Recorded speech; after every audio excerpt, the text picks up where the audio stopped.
something that's not supposed to exist. So that's some photographs, and of course, we could go on and on about that. There's really no point. There's no need to. And of course, there are countless thousands upon thousands, really millions of stories, most of them never told.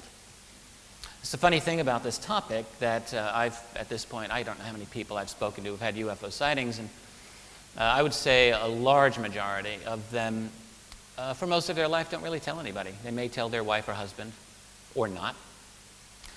And it's an odd thing about it, isn't it, that many of us go through our entire lives with this most dramatic and sometimes traumatic experience that they've ever had in their life, right? And they tell no one. There's something not right about that.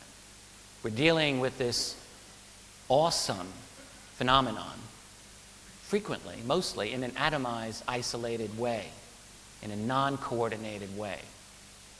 And there's something very ominous and something very deeply wrong about that. But onward, there's not just photographs, there's not just stories, there's military documentation, a lot of it. In the United States in particular, we have some good stuff to work with. Really, by an accident of history, a roll of the dice, I'd say. And really because in the late 1970s, my country got a halfway decent, for a little while, Freedom of Information Act. It was actually worth something. And that was primarily through the Carter administration, when, in fact, of all the thousands of pages of documents that we now have to work with, declassified documents, I should say, more than 50% of them were released during the Jimmy Carter administration. Think about that, okay? Because there was an executive order by President Ronald Reagan in 1982 that severely affected the Freedom of Information Act, made it very expensive, made it very time-consuming and just generally difficult for researchers to get more UFO documents, exempted NORAD, for example, completely from FOIA, and much more. So, but what we have is actually not too shabby.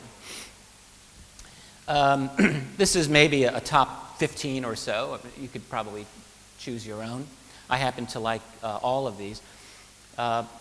Not, again, to belabor it, there's no point. But one thing that I want to emphasize here is that all of these documents were classified at the time that they were created, all of them.